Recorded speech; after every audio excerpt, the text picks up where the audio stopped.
नमस्कार, मैं रोशनी Khanduri, JP world TV देख रहे हैं आप। और एक मुद्दा आपने देखा होगा आजकल काफ़ी चर्चाओं में है। रुद्रप्रयाग के विधायक भरत सिंह चौधरी, जिनका कि ऑडियो आजकल काफ़ी वायरल हुआ है, और एक मुद्दा है जो कि सड़क का मुद्दा है।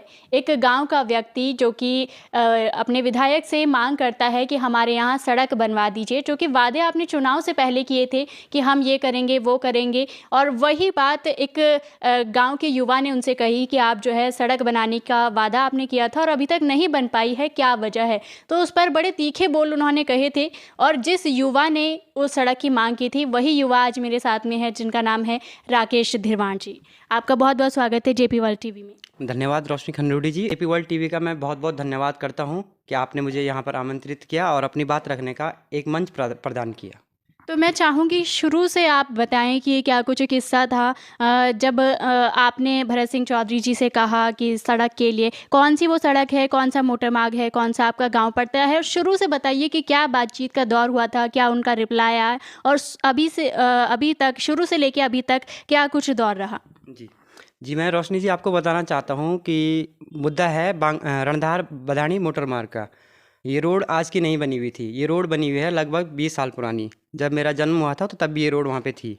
अभी मेरी उम्र 28, 29 या 30 साल होने वाली है।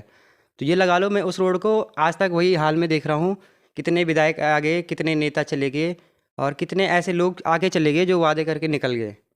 और मैंने मुद्दा यही था कि 2021 में जो आपका चुनावी वादा था, मैंने उनको याद दिलाने के लिए उनके मैसेंजर में एक मैसेज डाला था। जो मैंने एक पोस्ट डाली थी फेसबुक में, वही मैंने कॉपी करके उनकी मैसेंजर में डाली। उनका कोई जवाब नहीं आया, उन्होंने मैसेज सीन किया। उसके बाद उनका मैसेंजर में मैंने उनको एक बार मैसेंजर में फिर कॉल करी। उसके बाद उनका मैसेंजर में मेरे को 2 कॉल आती है, मैंने नहीं उठाया वो। मुझे पता था अगर मैं उठाऊँगा इसमें मेरे पास कोई रिकॉर्ड नहीं रहेगा। उसके बाद उन्होंने मेरा नंबर लेके मुझे कॉल किया। तो मैंने जैसे उनसे पूछा, मैंने कहा नमस्कार वगैरह सब कुछ हुआ। मैंने कहा विधायक जी हैं वो, हमारे रुद्रप्रयाग के विधायक थे। मैंने नमस्कार किया और उसके बाद उन्होंने सीधे बोल दिया।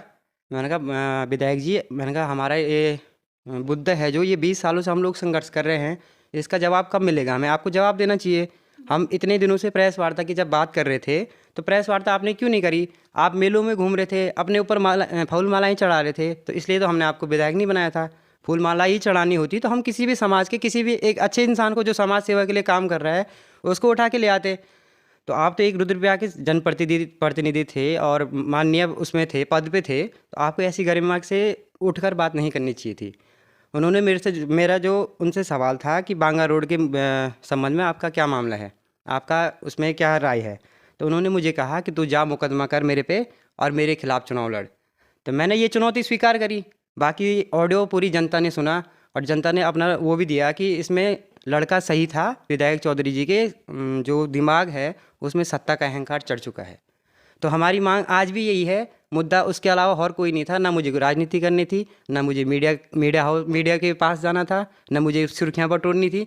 बाकी भगवान की दया से सुर्खियाँ थी मेरे पास, अभी भी हैं, और बाकी अगर अच्छा काम करेंगे तो मिलेंगी ही मिलेंगी। अच्छा, उसमें कुछ कमेंट्स आए थे जिसमें कुछ लोग कह रहे थे कि ये किसी विपक्षी का एक एजेंडा है उनको बदनाम करने का, और इसीलिए ये एजेंडा चलाया जा रहा है। तो क्या आप किसी पार्टी से जुड़े हैं, या ऐसा कुछ एजेंडे वाली बात जो कही गई है उसमें कितनी सच्चाई है? जी रोशनी जी, मैं आपको एक बात और बता दूं कि मैं छात्र राजनीति से भी जुड़ा था और एचएनबी गढ़वाल यूनिवर्सिटी में मैंने चुनाव लड़ा था। तो अगर किसी पार्टी में जुड़ना होता तो मैं भी आज कहीं का मंडल अध्यक्ष होता, युवा नेता होता कहीं का, या कहीं का ब्लॉक प्रमुख होता, या कुछ भी होता, मेरे पास कोई पद होता। मैं राजनीति से ऐसा कोई लेना देना नहीं था। मतलब 4-5 सालों से अपने काम में लगा हुआ हूँ, चाहे जो भी कर रहा हूँ अपने काम पे लगा हुआ था। इनकी राजनीति से मुझे कोई लेना देना भी नहीं था। तो बाकी हमारा एजेंडा आज भी वही है कि हमें रोड चाहिए, उसके अलावा कोई एजेंडा नहीं है। और ना कोई इतना अमीर है, ना कोई किसी के पास इतना पैसा है कि वो मेरा ईमान खरीद सके। सबसे बड़ी बात ये है। एक बात और आपके बारे में आ रही थी, आपके ही गांव के लोग आपसे कह रहे थे कि राकेश जो है 5,000 रुपये में बिक गया है। तो वो क्या किस्सा है और क्यों लोग आप पर ऐसे आरोप लगा रहे हैं? जी मैम, मैं आपके माध्यम से उन लोगों को ये बात पहुंचाना चाहता हूं कि जो डरा धमका कर विदेशों से मुझे फ़ोन करके और मेरे खिलाफ साफ शूटर भेज रहे हैं। मैं उनको अपना एड्रेस भेजूंगा और उनको ये भी बताऊंगा कि जितनी दूर से आपको निशाना लगता है लगा देना। लेकिन अगर मेरी किसी एक बलिदान से, मेरे बलिदान से अगर बांगर की रोड बनती है तो मैं उस बलिदान के लिए भी तैयार हूँ। आपको कुछ धमकियों भरे मैसेज भी आए थे, वो किसके मैसेज से शायद से सुनने में आया कि वो उनके भाई या फिर शायद बेटे हैं? तो मुझे 2-3 लोग कहते हैं। एक गौरव चौधरी है जो इनका भतीजा था, विधायक जी का भतीजा है। तो हमने कई बार सुना है कि चाचा विधायक है हमारे। तो वही बात उन्होंने मेरे पे आजमानी चाहिए, तो मैंने उनको बता दिया। मैंने कहा मतलब ये जोर अभी भी चल रहा है कि चचा विधायक है हमारे, लोग बड़ा जोर दिखाते हैं इस चीज़ का, और ये वाकई में देखने को भी मिल रहा है। जी मैम, तो मैंने उसको यही जवाब दिया। मैंने कहा चाचा विधायक होने से तुम दुनिया नहीं जीत जाओगे। मैंने कहा चाचा या बाप विधायक होने से दुनिया नहीं जीती जाती है। दुनिया जीती जाती है लोगों के लिए काम करके, लोगों के लिए, लोगों को उनका हक दिला के। मैंने कहा हमारा हक है रोड, और हमें वो चाहिए। या तो आप रोड दो, या आप 2 महीने में कुर्सी खाली कर दो। हमारा तो सीधा ये मुद्दा है कि अगर आपने मेरे को चुनाव लड़ने की धमकी दी है तो मैं वो चुनौती को स्वीकार करता हूँ। अगर 2026 में चुनाव है, अगर आप निर्दलीय लड़ते हो, क्योंकि आपको पार्टी टिकट नहीं देगी। पूरे प्रदेश में आपने भाजपा का जो नाम था, जो भाजपा ने जिस दम पे वोट जीती थी, वो हम सब जानते हैं कि भाजपा किस दम पे चल रही है और कहाँ से इसका रिवोट कंट्रोल हो रहा है। उत्तराखंड की सरकार दिल्ली में बैठ के चलती है, तो आप विकास की बात नहीं कर सकते हो। तो मुद्दा आज भी एजेंडा वही है। और बाकी जो लोग ये कह रहे हैं कि राकेश निर्वाण 5,000 में बिका, तो मैं उनको ये बताना चाहूँगा कि अगर 5,000 में कोई मेरा गांव को मुझे खरीद सकता है, तो मैं पूरे गांव वालों को अपना अकाउंट नंबर देता हूँ और 5-5 हज़ार भेजो। अगर मैं बिक गया, अगर मेरे बिकने से अगर रोड बनती है, या मेरे बलिदान करने से अगर रोड बनती है, तो मैं अपना बलिदान भी दूंगा और मैं बिकने के लिए भी तैयार हूँ। तुम कीमत तो लगाओ।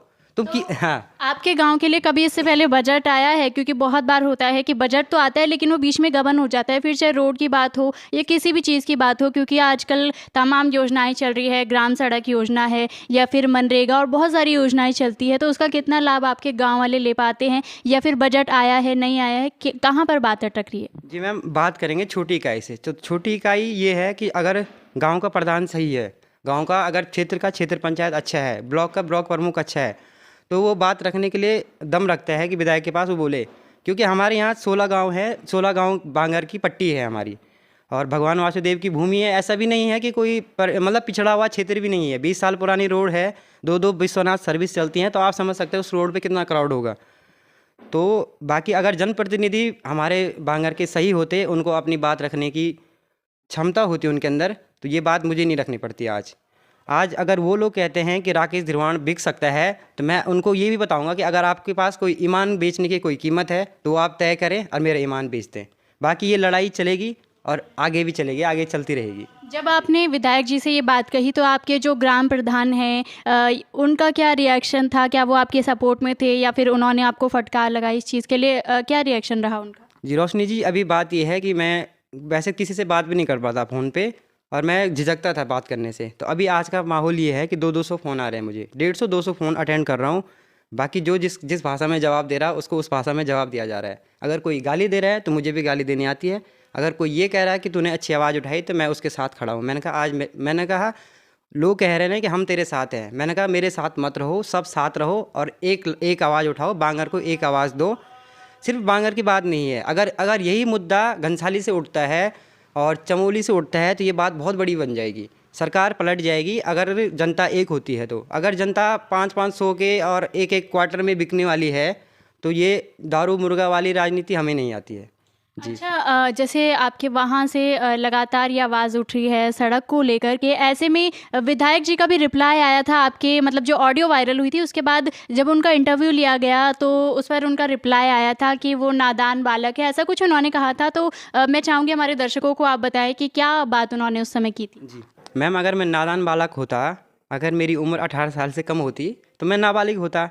और एक और बात उन्होंने कही थी कि आप मैसेंजर में बार बार उनको इरिटेटिंग मैसेज कर रहे थे, इरिटेटिंग कॉल कर रहे थे, और गुस्से में आकर के बहुत ज़्यादा इरिटेट होकर उन्होंने ऐसी बात कही है। जी मैम, जो वो इरिटेटिंग की मैसेज की बात कर रहे हैं, इरिटेट आदमी तब होता है जब उसके व्यक्तिगत बातें करता हूँ। मैंने उनसे कोई ऐसी बात भी नहीं करी थी कि जो उनके व्यक्तिगत जो उनके छवि है उसको ठेस भी नहीं पहुँचाई थी। बाकी आपने ऑडियो आपने भी सुना, मैंने तो बात करी है, मैंने तो सुना ही है। बाकी दुनिया ने भी सुना है कि ऑडियो में ये लड़का गलत नहीं बोला था, अपने मुद्दे की बात कर रहा था। बाकी मैंने उनसे ना अपनी नौकरी की मांग करी, ना मैंने अपने परिवार के लिए कोई ठेका मांगा, या ना मैंने ऐसा कहा कि मेरा कहीं विभाग में कोई काम करवा दो। बाकी मुद्दे की बात थी, अगर वो उस शालीनता से बात करते तो मैं भी उनका वही जवाब देता और ये ऑडियो वायरल नहीं होती। ये बात है। तो भरत सिंह चौधरी जो कि रुद्रप्रयाग के विधायक हैं, उनसे गुजारिश आम जनता की तरफ से हम भी करते हैं कि आप जो है अपने गांव की सड़क को बनवाएं, क्योंकि ये आपकी नैतिक जिम्मेदारी है और आपको इसको निभाना भी चाहिए। इसके लिए जनता को बार बार आपसे मांग करने की ज़रूरत नहीं पड़नी चाहिए थी, आपको समय रहते ये काम करवा देना चाहिए था। अभी भी उम्मीद करते हैं कि वो जल्द से जल्द अपने काम को पूरा करेंगे, वरना जो जनता है शायद अगली बार उन्हें इस पद पर ना बिठाए, क्योंकि जनता ही है जो सत्ता पे अगर आपको बिठाना जानती है तो सत्ता से शायद उतरवा भी सकती है। और आने वाले समय में जनता कैसे विश्वास करेगी एक विधायक पर जो कि सत्ता के नशे पे चूर है और इस तरीके की बातें करता है और अपने वादों की भी वीडियो उनकी वायरल हुई है, जिस पर वो साफ नज़र आ रहे हैं वादे करते हुए कि मैं सड़क बनवाऊंगा, और आज अपने उसी बात से पीछे हटते नज़र आ रहे हैं। तो उम्मीद करते हैं कि जल्द से जल्द वो अपने काम को पूरा करेंगे और जनता की नज़रों में अपनी बुरी नहीं बल्कि एक अच्छी छवि बनाएंगे। बहुत बहुत धन्यवाद आपका, आपने हमारे साथ में इतनी सारी बातचीत की और जनता के बीच में अपना पक्ष रखा। रोशनी खंडूरी जी और जेपी वर्ल्ड टीवी की तरफ से मैं उत्तराखंड की मीडिया का दिल से धन्यवाद करता हूं कि अगर आप नहीं होते तो ये आवाज़ कहीं नहीं पहुंच पाती। ये आवाज़ एक व्हाट्सएप ग्रुप में घूमती और 2-4 लोग वहीं घुमाते कि ये देखो ये लड़का नेता बनना चाहता है। ये लोग मुझे फेसबुक का नेता बताते हैं। तो क्या आपका कोई भविष्य में ऐसा सोचा है नेता बनने का, क्योंकि अब तो आपने चुनौती भी स्वीकार कर ली है जैसे आप कह रहे हैं? नहीं मैम, नेता बनने का नहीं, नेता कोई किसी को नहीं बनाता, नेता बनता है इंसान अपने अंदर से। अगर आपको नेतृत्व करने की क्षमता है, अगर बांगर की एक आवाज़ उठा रहा हूँ तो मैं तो नेता बना हुआ हूँ उनकी नज़र में, नेता ही हूँ मैं उनका जो उनकी आवाज़ उठा रहा है। बाकी मैं चौधरी जी से ये कहना चाहूँगा कि अगर आपको पार्टी टिकट देती है 2026 में या 2026 में आप निर्दलीय लड़ते हो तो मैं आपसे वादा करता हूँ कि मैं आपके खिलाफ चुनाव लड़ूंगा। बाकी अगर आप रोड का मैटर सॉल्व करते हो तो मैं चुनाव नहीं लड़ूंगा। मेरा मुद्दा क्या बोलते हैं, ना मेरा मुद्दा फेम पाना था, ना मेरा मुद्दा चुनाव लड़ना था, ना मुझे राजनीति करनी थी। मैं अपने दैनिक जीवन में व्यस्त था, अपनी निजी लाइफ जी रहा था, अपनी बढ़िया चल रहा था सब कुछ।